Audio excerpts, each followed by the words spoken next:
still in the second wild card. You haven't completely fallen apart or anything like that, but you played two good teams, and there's just a trend now with them. The Red Sox at home, much different team than the team that's on the road.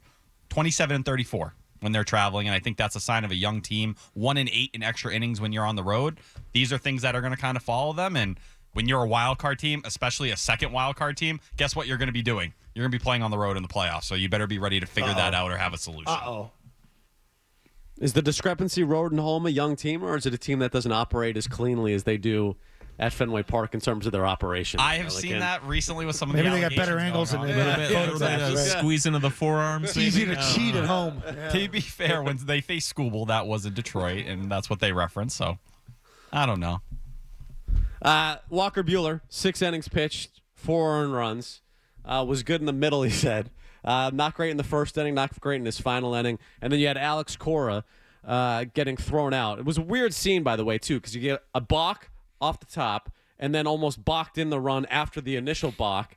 And then they take it back. Alex Cora goes out there, argues it, goes back to the dugout, then comes back out an inning later and ultimately gets tossed on that second go-around there. Now tied for the most ejections in baseball this year with Aaron Boone, Alex Cora. And Cora, after the game, first off, admits very cleanly, I was wrong, they were right, and then goes on this whole spiel saying, I wasn't trying to get kicked out, I wasn't trying to do any of these things. I went out there to get a clarification on the rule. Okay. He was like, maybe they thought I was being sarcastic or whatever. I don't know. He seemed pretty angry, and you saw Duran, Kyle Hudson, the whole team thought they were 100% right when it went down. It feels like pretty unrealistic that they just tossed him to toss him as he was walking back to the dugout. Was something said to him the first time, though? To where, hey, don't come back. Probably, yeah. You know what I mean? Well, he said... He said that he was asking for it to learn and use it as an educational moment for himself, and that he thought that maybe the ump thought he was being sarcastic, but he wasn't, which to me means that he was definitely being sarcastic. Exactly. He's pricky. Yeah. You could see him Joe in the dugout. Mazzulla'd it. Yes, exactly. Yeah, and then after the guy calls you out for being sarcastic, you're like, no, that wasn't me. What are you talking about, And man? it's the same line every time. Dave Dombrowski taught me in 2018 after what happened in the playoffs. It's my job to stay in the dugout. We get it. You say you don't like to be ejected. Well, the truth is, Alex Cora, you've been ejected as much as any other manager in the sport this year. So clearly there's something there where you're getting thrown out of games. Like you mentioned, Milliken, they're now in the second wild card, 40 games remaining. Just 13 of those are against clubs that currently hold postseason spots. Is there pressure on this team right now, Zo? Heck yeah. Absolutely, 100%. We talk about the schedule all year. Like, you got this meaty part of the schedule coming up, or you got the soft part coming up. You got games coming up at home. This is where you should take care of business. It's just, you sit there and you watch some of these games. It's like, okay, score a ton of runs last night. Or two nights ago. Can't generate anything last night. Damn it, last night we could have used another bat. Yeah. Could have used another positional player. A couple nights ago, could have used another pitcher. But, May came out and pitched well the other night. So I give him credit for that. Made Breslow look good. So he comes out and throws 2 clunkers. You're really bitching about the trade deadline.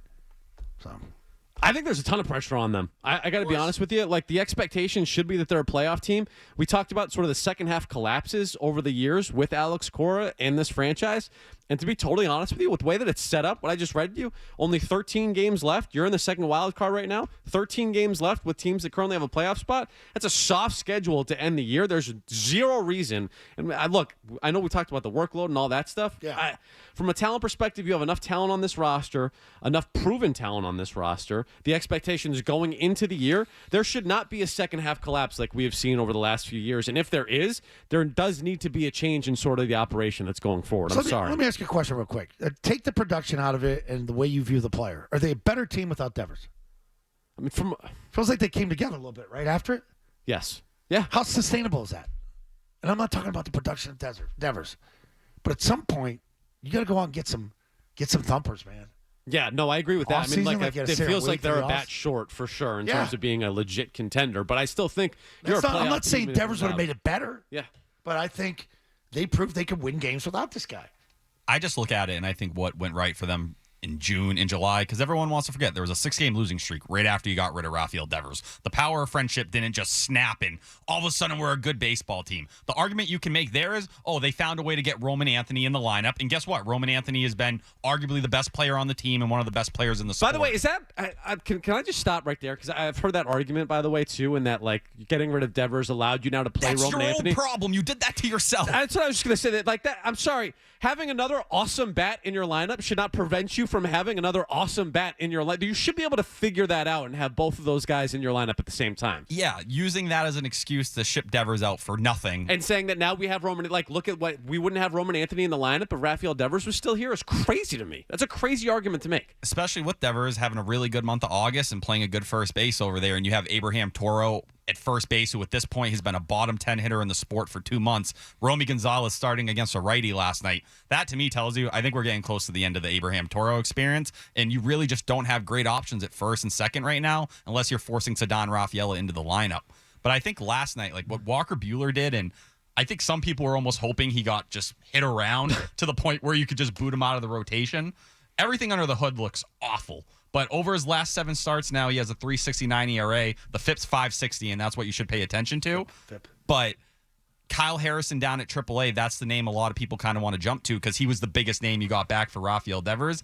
He's put together 3 good starts in a row, 15 innings over those 3 starts, just 2 earned runs. His command is just as wild as Walker Buehler is. He walked 4 yesterday and hit a guy. So it was 5 guys you put on base.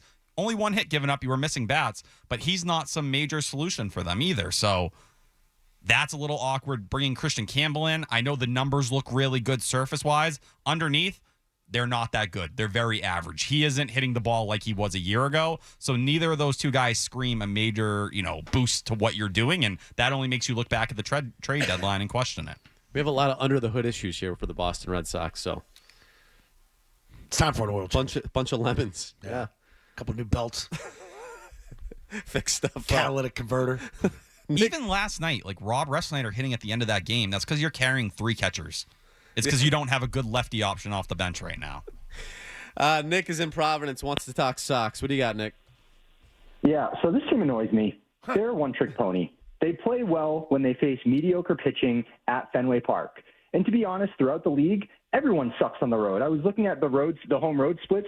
Just about every team sucks on the road. So I'm not attributing it to like just purely the road, but the pitching on the road is the problem for this team, not the hitting. The difference in the ERA for the Red Sox between home and away is 4.05 on the road, 3.45 at home.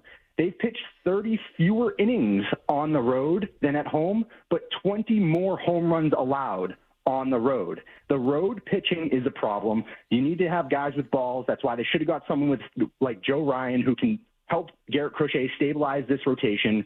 It's the pitching on the road, and I agree. There's going to be a lot of away games in the playoffs if they get there, and they are not ready to handle that load. Milliken? I don't think he's saying anything that's crazy there. In terms of the pitching, like the difference between home and road, you do look at it and you say, you're pitching better in what's really less offensive environments. When you're pitching at Fenway Park, we know what that ballpark can do for a lot of people. I don't read too much into it, just home versus road in that sense. I think it's just a young team. They get on the road, a team built for Fenway right now, thriving kind of off the crowd in a lot of ways. There's a difference there. I think where a lot of my concerns come in, what worked so well in June and July was that your pitching staff was able to carry you with low is it 2 ERAs. sustainable? Yeah. Is Lucas Giolito going to be that guy moving forward? I don't think so. And I think he's not a bad pitcher. I think he's like a number 4 or number 5. He's a 4 to a 4.5, and he's going to be run down because he threw 129 innings in 23 and didn't throw it all last year because of elbow surgery. The fact that you're going to have to ride that guy and hope he can carry you, you're just asking for a lot. I think Brian Bayo, good game 3 starter. I'm willing to ride with that. I feel good about it. Beyond that, there's just a lot of questions in that rotation. And I love Garrett Crochet, but it's another guy carrying a full workload. He's already passed his total from last year. What does that look like by the end of September? I assume it's not going to be what we saw, call it the first 4 months of the year. The other thing that's been going around are some of the stats, and this has been on the broadcast over the last few days. Roman Anthony being compared to Ted Williams with some of the stats that he's putting up. Why, you think those are unfair expectations for him? This is like Tommy Heinsohn with Bill Russell comparison. Like, come on. It's what he's doing, though. These are real. They're not just like I understand the stats. math. Okay, I get it. Yeah. Highest OBP through a player's first 52 games of his career. Willie McCovey, Albert Pujols, Juan Soto, Roman Anthony. I just love how they make up these benchmarks. 52 games. That's how many he's played. You know that 52 game plateau. That's how many games he's played, though. So far, when he's come up, he's been one of the greatest on-base machines we've ever seen a player in their first 52 games. Can you play more than 52 games before we're comparing you to all-time greats? So T-Bone hates Roman all Anthony. these players hates Roman Anthony. This is such an undersold story. But this is He's your Bobby Dahlbach. No, I don't hate him. I like him a lot. know. But this Best is You hitter don't on talk the about him team like since he Bobby debuted Dahlbach. at 21 years old. No one's while denying facing that. lefties and righties. Like, you cannot ask any more out of a 21-year-old prospect. No one's denying that, but can we cool the Jets? Ted Williams. Look what happened with Christian Campbell. Two totally different players. Totally Totally different. different Good players. point, but good point. Christian Campbell had a good month. Roman Anthony's had a historical start to his career. A good 2 months. Great. No, it was one good month. No, Roman Anthony's had a good month A and a half. historical, Nice. a historical first 2 months. Cool. Keep doing it. Do it for a whole year. How about A rookie becoming the first Red Sox player since the splendid Splinter to post 20-plus extra base hits with 20-plus walks in his first 51 career games. T-Bone's kind of right. Like, the upside with Costas and how excited you were for him, and he could be your master. He could, They're different levels. I There's understand it, levels but to he this could thing. not stay on the damn field, is what I'm saying. I'm not comparing him to him, but the guy couldn't stay on the field. Roman Couldn't Anthony's trust him. been healthy his entire time. okay? Let's like, just wait and see. There Let's we go. wait and see. You can only You talk can about see. what he's done through 52 games, and what he's okay, done so through talk 52 games talk is about historic. 52 games this year. We don't have to compare. That's what them. we're talking about. He's comparing him to the last guy This that's year. done it. Yeah. To all these guys, all these know top what? players. Different game. I'm It was with a different Milliken here. game. I'm with Milliken here because when we get rolling in the football season this year, I'm going to go back and I'm going to eliminate Drake May's 9 losses from a year ago. Yes. And I'm going to pick up right where he had that first win, and then we'll start counting games. Can we factor in that Ted Williams didn't have iPads, He flew a plane. didn't have Ted batting Williams gloves? wasn't facing the pitching that exists today. Like, there's all different variables, different baseball, different game. Like, what he's doing in terms of getting Roman on base. Anthony's got a good WAR. Ted Williams went to war. Have you ever seen those videos, by the way, of Flew a plane in a war. when they colorize like the Babe Ruth stuff and he's Yeah, taking yeah. swings and you're like, oh boy. Yeah, put him next to Roman Anthony. Let me see what that looks like.